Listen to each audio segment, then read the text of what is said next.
Ladies and gentlemen, welcome on in. It is Monday, October 18th. It is time for Fantasy Daily. Thank you guys so much for tuning in with me here. I know what you're thinking already. Nathan, it's so late in the day. It's almost Tuesday. Where you been? Where you been, man? We need you. It's Monday. I get it. I'm sorry. I am here. I am fired up. I'm ready to go. Had to take care of some things on the homestead front and all that today, but we are ready to roll Fantasy Daily. It is Monday. Big news, big show, a lot of stuff to cover in a half an hour. Try to keep it under that half an hour mark for you guys, but we are going to roll through it today. I got news for you. I got the Monday IR update for you, and I got week 6, the game reviews. Let us fire right into them.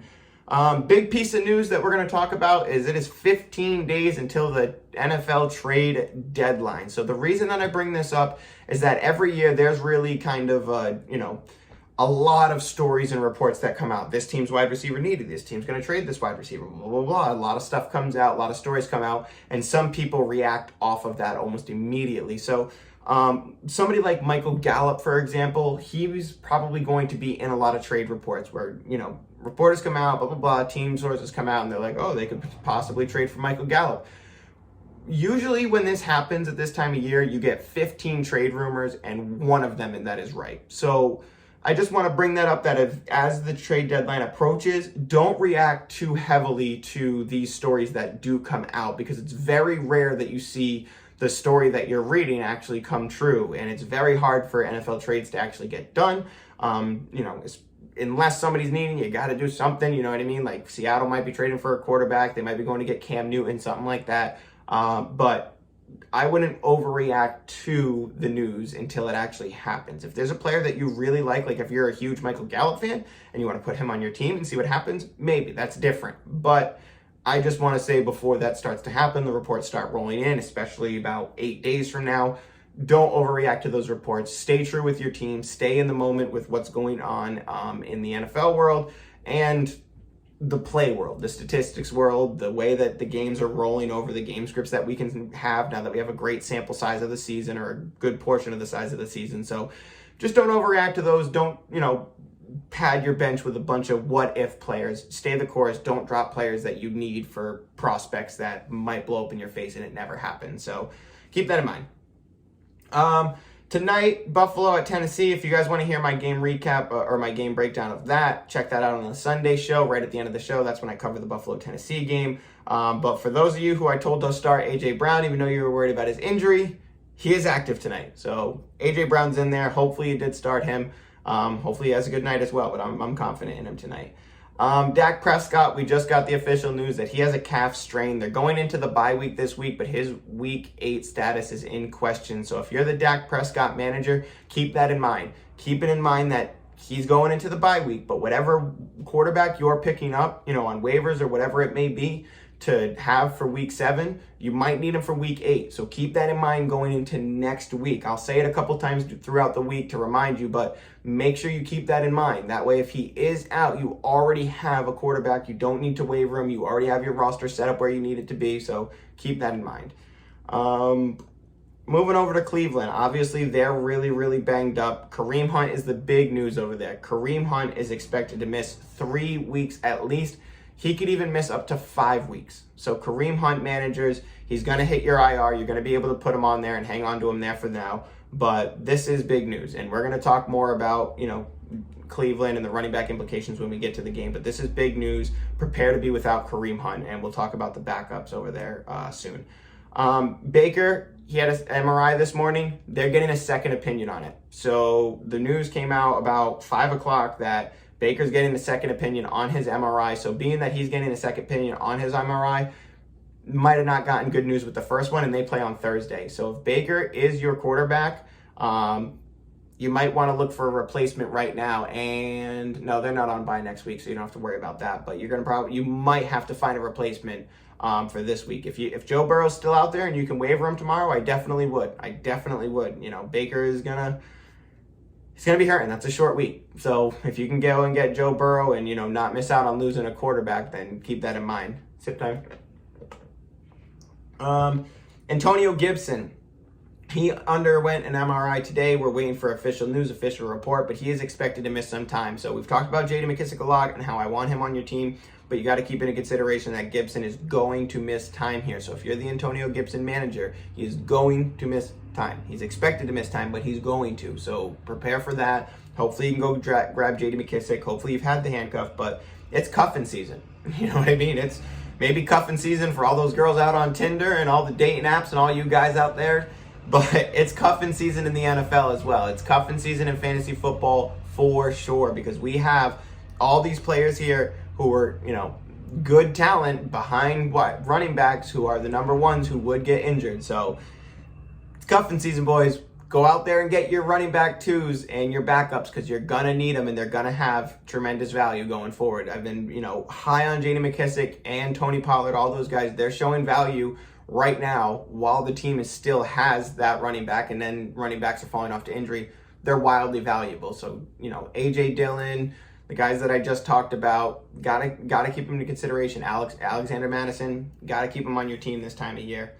Kadarius Toney aggravated his ankle in this game, and they just collapsed right after that. So we'll talk about that soon, but his status is to be determined, so keep that in mind that you might be without Kadarius Toney if you grabbed him and you've been firing him up. But he looked good before the injury. They looked like they wanted to use him.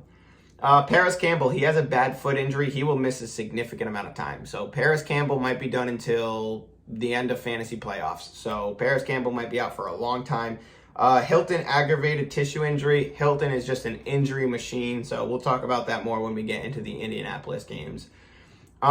Teams returning from bye going into week 7. We got Atlanta coming back, so Calvin Ridley, he's coming back. If he's in your IR spot, you're going to have to move him out. Prepare for that tomorrow when you're going into waivers. If he's in your IR spot, you're not going to be able to do that after tomorrow. It's going to roster block you, so be careful. Don't roster block yourself going into tomorrow. Calvin Ridley will be taken out of that IR spot. New Orleans is coming back, so you got your Calvin Kamara's, New York Jets, and San Francisco. Deebo Samuel, throw him back in.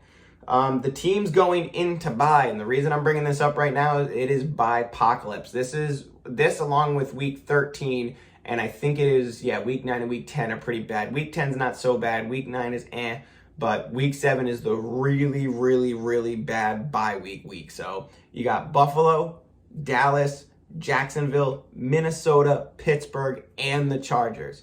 That is a lot of fantasy players that you are without this week. That is a huge chunk of players that you're without this week. So keep that in consideration when you're going into your waivers. Consider it now. If there's somebody you can pick up in the Buffalo-Tennessee game, whatever it may be, if Emmanuel Sanders slipped through and you can pick him up, keep that in consideration. Because those are a lot of players you're going to be without next week. So really, really set your lineups ahead of time. I try to set my lineups like 2 weeks ahead of time. If you can go ahead, that's a huge way to, work your waivers. Always try to be 2 to 3 weeks ahead. If you're looking at week 8, week 9 with some big buys, put some players on your lineup right now that you'll have later on down the road. And if injury is concerned, you can still move some stuff around. So I got some bye weeks coming soon. I'm prepared for my week 7, 8, 9 bye weeks already. So some leagues, I'm prepared for all my bye weeks, and I roster my team according to bye weeks. So, keep that in mind. A lot of them coming. You want to be prepared for it. You want to be a week ahead of it. That way you don't have to waiver that week and do what everybody else is doing. You can pick up some other stuff. So keep that in mind. See who slips through the waivers this week. Look at your following week, week 8, week 9. See if there's some free players that you can pick up according to who they're playing that week. Whoever's playing Detroit in week 8, target some wide receivers or some running backs, you know what I mean, depending on what it is. So just kind of use that strategy as you go when you're trying to make replacements. IR update. Michael Thomas, he's coming back, but he still should miss time. So keep that in consideration. The same IR problem.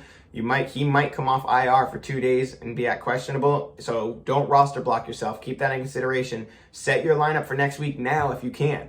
That way it's already set, and even if you are roster blocked, you just have to wait for him to go back to IR for you to be able to move your lineup. So if you can set your lineup a week ahead of time, do it, because your IR spot could roster lock you to the point where it's telling you have to drop somebody in order to move it, and you have to sit there and wait until Michael Thomas is, announced out, which could happen Saturday. So you don't want to roster block yourself. Set your lineup now. If you can make waiver picks, it'll let you make the waiver picks, but it's going to lock your lineup right after that. So keep that in mind when you're making your waiver picks this week. Tariq Cohen, he is set to return, but they're unsure if he'll be active. So actually, he's not set to return, but he's set to come off the PUP list. I've been talking about him a lot. I think you need to grab him depending on how much more time David Montgomery misses, but he could even share time with David Montgomery when he comes back. It's an ACL injury, and that sucks, but at the same time, Tariq Cohen has been pretty active, so he should, see a good amount of work, enough for you to put on a deep league, especially if you're running back desperate. Jerry Jeudy, he's going to come off, but he's very unlikely to miss time, so he's probably going to roster block you as well. Keep that in mind. Taylor is likely to come back, although he is day-to-day. Rashad Penny is eligible to return. Got to wait and see on that one. Calvin Ridley, we already talked about. He will be back, so keep that in consideration. Jeff Wilson is a name that I want to talk about because I actually missed a piece of news on him last week where I said Jeff Wilson was supposed to be back this week, but guess he had a setback. He's not going to be back until late November. So I didn't get the full details on that. It was right before I was throwing the show together, but Jeff Wilson not set to be back until late November, so kind of helps out the San Francisco running backs a little bit, but I'm still super out on those guys and I don't want them.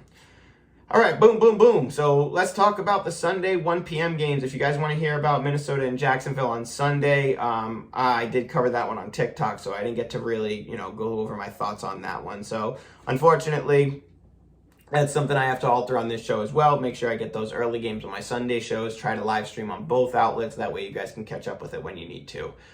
So my big takeaways is that Sunday had 4 big defensive dominations in the early window. And I even said it to my group chat where I was like, there's going to be a lot of tilt this week just off these games alone. There's going to be a lot of recency bias where we're looking at these 1-game samples and going, oh my God, how did this happen? So wanted to break these down and kind of go into the games that I take the implications away from and some games where I just don't care. I'm throwing the game out the window. It's a bad game. It happens to everybody. It happens a couple of times throughout the season. And I'm not throwing away a bunch of consistency or a bunch of, good stats and a good sample size against one game. So some people I want to panic on, some people I want to move on, some players I'm looking at, I'm like, no, you can't go away from that one. Don't be worried. So let us get right into it. Baltimore. Wait, hold on. Baltimore defense shutdown. Chargers not really. Oh, yeah. So this was Baltimore, LA. I'm sorry. I didn't have it labeled up at the top. I messed up. So Baltimore and the Chargers. This one, it was one of those games where Baltimore defense really showed up. And if anybody is looking at the Chargers going, uh-oh, what do I do with Chargers? Nothing. You don't change your mind about Chargers players at all. You keep Eckler, Williams, Keenan Allen right where they are. If you're worried about Keenan Allen and you're like, he's not giving me the consistency I need to, and you're about to trade him, Keenan Allen is notorious for his second season breakouts. So I'm not moving on Keenan Allen just yet. If you want to trade him right now to guarantee that you get into the playoffs from somebody else, you can try to make that move, but I really don't want to move Keenan Allen because I feel like Keenan Allen at any point in time could become exactly what Mike Williams is right now. And even though Mike Williams had a down week, everybody had a down week on that team. Baltimore showed up as a defense for the first time in the season, and the Chargers paid the price for it. So I'm not looking away from Chargers at all. I'm not changing my values on Chargers at all. And even Keenan Allen, a big name that is going to keep coming up, and I know he's going to be on a lot of people's, what do I do with this week? He's on bye week this week, so maybe not this week. But even if they're looking to trade him because he is on the bye week, I think he could have a huge second half season. And he's notorious for doing that, so I don't want to trade Keenan Allen. If you can buy super low on Keenan Allen, I absolutely would. Baltimore shows up. They really did their thing in this one. Keenan Allen continues to disappoint, but the second season half surge, I'm not moving away from him. Baltimore, this side of the ball, they did a great job shuffling the ball around in this game. The running backs really took all the points, so that's where the Marquise Brown value lost. But the targets involvement are still there. So I'm sticking with Hollywood. Rashard Bateman, he had his 6 targets in this one, and that looks really good for a rookie coming in. So I'm glad to see it. They want to get him involved, and seeing Lamar spread the ball around like that is promising. So I hope you grab Bateman when we said you should. This is good news for everybody in there. I don't think it, hurts Marquise Brown. I think it helps everybody. I think Lamar could easily sustain Marquise Brown, Mark Andrews, and Rashad Bateman all together. So I still like Marquise Brown. I wouldn't panic on him. Keep rolling him out. Hopefully you got Rashad Bateman. Mark Andrews still a stud. He's up and down. So I said on my show that you could trade him, but it's off of the back that when you have these big players, they're going to be up and down. There's some games where he's going to bust. I'm willing to go out there and get a second tier tight end and a wide receiver running back for Mark Andrews. People will give you crazy amounts of loot, we'll call it. The exchange on what you can get from Mark Andrews is massive. Same thing with Travis Kelce, Tyreek Hill, all those guys. They're always for trade because what you can get in return is massive. So keep that in mind. Minnesota over Carolina. This was a fun one right up until the last minute. Wicked intense. Cousins has a great day. 3 touchdowns, 373 yards against Carolina's great defense. Good for him. I don't care. I'm sorry. I know you probably, looking at Cousins and he's the quarterback 10 on the season, blah, blah, blah. He's got like 3 10-point games. And Darnold is actually right behind him at 11. So Cousins is still a streamer for me. It's matchup dependent. This was Carolina, so I didn't want to start him, and he has a great game, but this is one of those things where I don't care. I'm not looking at it like Cousins, like, oh my God, look how great Cousins did against Carolina. He's got good options there. I don't want a full season roster him. I want to stream him. So if you're in a quarterback, two quarterback league, obviously he's going to be there. But if you're in a redraft league, 1 quarterback league, like most leagues are, I don't see him as my every week starter. I don't.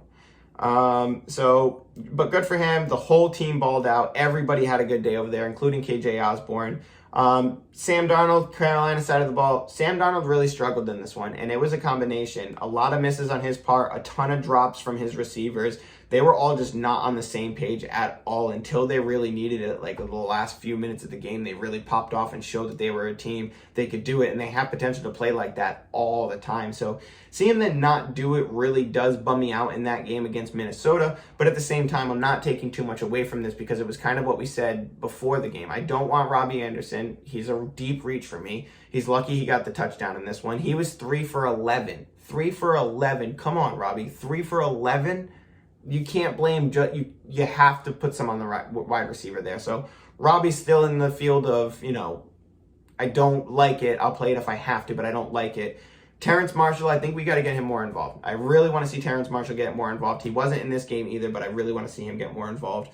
DJ Moore, if you can go out and get DJ Moore, do it. Do it. If anybody was upset about that game, go out and get DJ Moore because he's still going to be another one. Second half stud that I love. The running backs in this one, CMC, they desperately need him, but Chuba Hubbard, good day for him. Great day despite Carolina getting beat up like that. Good day for him. I would keep rolling with him the next couple of weeks. He's got some great matchups, so hang in there. This team desperately needs CMC, though, so hopefully you're the CMC manager, and when CMC does come back, he should pop, so hopefully. Green Bay over Chicago, super exciting, super fun watching Rodgers do the belt and then yell at the Chicago fans while they're all getting angry. And you could hear the Chicago fans. He didn't even roll over yet before they were just bombarding him and screaming at him. So for Aaron Rodgers to turn around and be like, I still own you, I love it. That's good football. That's good stuff. I love that. So Aaron Rodgers played very well against Chicago like usual. He's usually a great fantasy option whenever he's playing Chicago. Aaron Jones still beasting. A.J. Dillon gets 11 carries. So for that, I'm just throwing that in there for all the times that I keep saying it. You got to roster these guys. He's getting 11 carries. That's weekly, double flex, league value if you're in a deep, deep league. So 14 team double flex, that's where you're playing A.J. Dillon. That's great. But time to get him on your roster. Hang on to him. It's cuffing season. Lazard gets a touchdown. Don't care. If you're not Devontae Adams, I don't want you. Mercedes Lewis getting some more work in here. That just proves Robert Tonyan cannot be trusted. Justin Fields side of the ball, he cannot get over 180 yards. He's just, oh my God, what is going on? He can't throw. But he's finally showing some improvement with that, with the wide receiver involvement. Darnell Mooney with a great day. We said start him, so it's nice that he got that touchdown to save that. You needed that.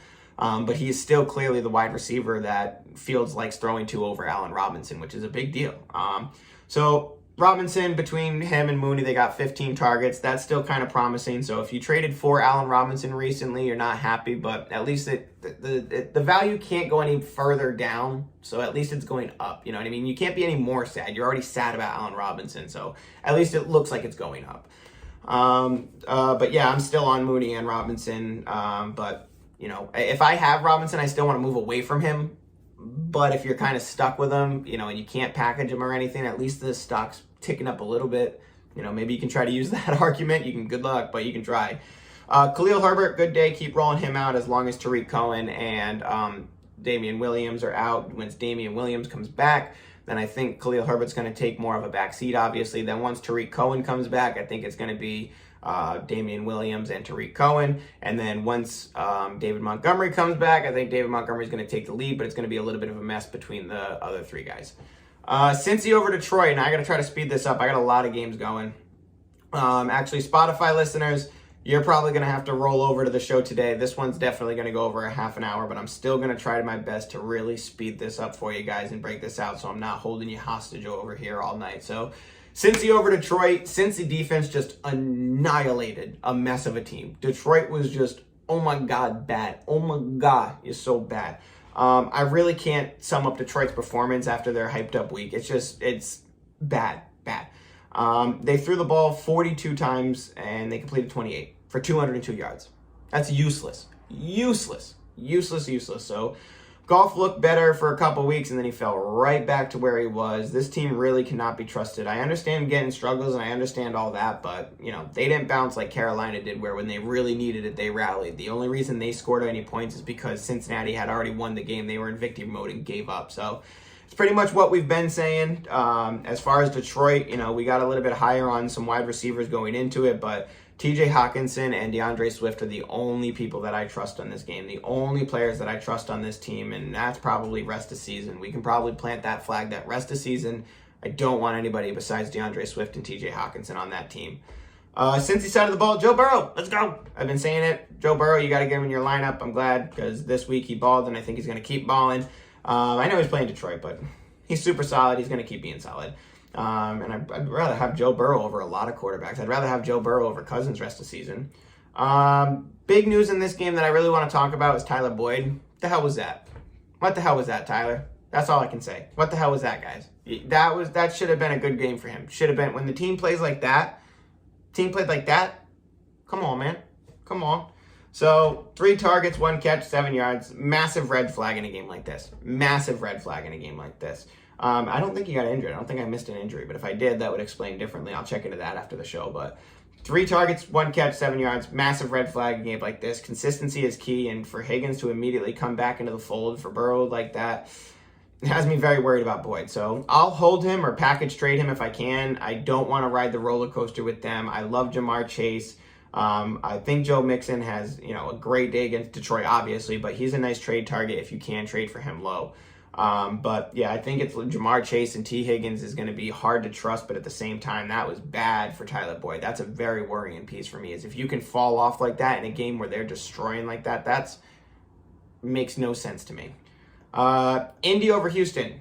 Who would have guessed that Indy would beat up Houston, who's absolutely awful. So Indy defense just destroying Houston in this one, kind of rudely. It wasn't fair. There's not much to say about Houston. We figured that this would be the case. Start Cooks. He shows up, has a good game. So keep rolling out Cooks. He's the guy that you want over there. Indy. Y'all know what I'm going to talk about. If you've been following the show, you guys know what I'm going to talk about right now. We said Indianapolis. You know what we're talking about? It's Jonathan Taylor season, baby. And this is the league-winning Jonathan Taylor. This isn't just, hey, I think that Jonathan Taylor is good and you should go out and trade for him like in week 3. This is, Nyheim Hines is the running back 2 backup. He is not the 1A, 1B anymore. It is Jonathan Taylor's team, and Jonathan Taylor is a league-winning running back. So if you can get Jonathan Taylor, he's a league winner right now. I would absolutely trade Nick Chubb and something else to get Jonathan Taylor. I'm just throwing out random names from my brain. But I think Jonathan Taylor's an absolute league winner. I've been telling you guys since week 3 to go out and trade him. Hopefully you did, and you got to benefit from this great game. But I get, he's playing Houston. Of course, yeah, good game. I get that. But what we've been trying to see is if he takes a back seat, or if Nyheim Hines takes a back seat. I think that's game 3 in a row where Nyheim Hines has been active and taking a back seat. So Jonathan Taylor season, baby. Here we go. It is happening. So you have to be excited for it. I'm super excited for it. I'm all about that. So the wide receivers in this one, we said we only want to play Pittman, and look at that. It was another toss-up, and he pooped in your face, and it's sad. But at the same exact time, now that Paris Campbell is really hurt, he got that touchdown on this one. Now that T.Y. Hilton is set to miss more time, then we can roll out Michael Pittman. I think that you should still keep Michael Pittman in your perspective that you had of him before this game. Keep rolling him out in games that you want to, or if you need to. But he is still definitely much in play and in consideration. Y'all want to talk about Mo Alley Cox? Y'all want to talk about how he got 2 end zone targets? 2, and he caught one of them and almost caught the second one, or the first one, but he caught the second one. But like we've been saying, Wentz likes tight ends, and now that we're seeing him go to Mo Alley Cox like that, I'm pretty pumped up about that. Keep an eye on him. If you're super desperate at tight end and you got some room on your bench, I think that you should pick up Mo Alley-Cox. We've been talking about him for a couple weeks, and it's starting to build. The clock's going up, or the stock's going up, I meant to say. Rams over Giants. So, very quickly, Rams, what to say? Beast mode. We kept saying, fire up everybody on this. It's going to be a great day for all of them. Higbee missed the touchdown by 2 yards. So if you still got Higbee, keep rolling him out. He's got great involvement. They like using him. One thing that I do want to say for the Rams is that I think Henderson, he's a running back one. He's got it written all over him. So I do think that if you have Henderson, stay high on him. And if somebody comes knocking at your door for Henderson, it's for a reason. So I think Henderson, he's got running back one written all over him. I'm super high on him later on in the year. He might be a league winner. The Giants side of the ball, this is one of those games where it's hard for me to throw it away. But at the same time, they played well while Tony was in the game. As soon as he left, it was like Jones forgot everything. It was like Daniel Jones needed those 2 wide receivers, or else he didn't understand the game at all. He just needed his 2 safety blankets, or he didn't understand how to play football anymore. So I'm going to throw this game away. Because I have enough sample size, because Sterling Shepard played well, they got destroyed by the Rams. They got absolutely decimated. Daniel Jones looked a mess. He had moments, but he looked a mess. So another one this week, just like Goff, and it's an absolute total collapse. They could have not found their way out. It's just an absolutely brutal day. I'm not going to overreact to it, though. I have enough sample size. I'm still high on Daniel Jones. The Sterling Shepard targets being there. They need quads back. It's just, I still think that in the right matchups, and in most matchups, they're playing the Rams, destructive team, destructive defense. They've been middle of the pack, but I still think that Giants, it's hard for me to sit here and plead with you after a game like that, I understand, but I don't think I'm ready to let go of the Giants yet, and I'm definitely still high on them as far as a mid-tier. I'm still high on Daniel Jones, I'm still high on Sterling Shepard, I'm still high on Kadarius Toney, I'm still high on Saquon Barkley, so I'm not throwing this away yet. Don't forget Daniel Jones' rushing ability. Don't forget that those games could happen, and when the game scripts are in his favor, which they very rarely are, but when they are, it's really powerful. And when Daniel Jones is on point, he's on point. He's scoring 20 points a game in fantasy, so he's still got super relevance. I'm not throwing away this game much, but at the same time, it's scary. It's very scary. I get it, but I'm trying to plead with you. Don't overreact to this game too much. So let's see where I left off here. Yeah, Jones is worth a weekly stream. I have him valued over several others. I'm going to keep him here. Don't forget the rushing ability. When everybody woke up to Sam Darnold, it was because of his rushing ability and his touchdowns. So keep that in mind, that you got to keep in that mindset that it's a fantasy cheat code for rushing touchdowns and rushing ability, and Daniel Jones has that ability. Still high on Toney, still high on Shepard. I'm playing Booker because I have to, but I'm not mad at it. But the tight end situation, look at that. Both of them, same exact thing. A lot of people were high on Evan Ingram. I said, don't touch it. Don't touch Evan Ingram. I want no part in him. Kyle Rudolph, same exact amount of targets, identical workload almost, and he gets the 2-point conversion. So it's a wreck there at tight end. I want no part in that, but really I don't want to overreact to that game. They got beat up, I understand, but momentum sometimes does that in the NFL, and the Giants, I really do think, have a chance to be a much better team later on in the year. My Spotify listeners, we got 1 minute left, so hopefully you migrated over to YouTube. Check out the full show. KC Washington game is what I'm about to cover at the 29-minute mark. So just in case you're on Spotify and want to roll over, you can scrub to the 29-minute mark, and that's where we will end up. So KC over Washington, game that we're going to cover right now. So KC over Washington, and KC is just an anomaly. It's ridiculous, the Kansas City anomaly that is our perspective of them this year, where we're looking at Kansas City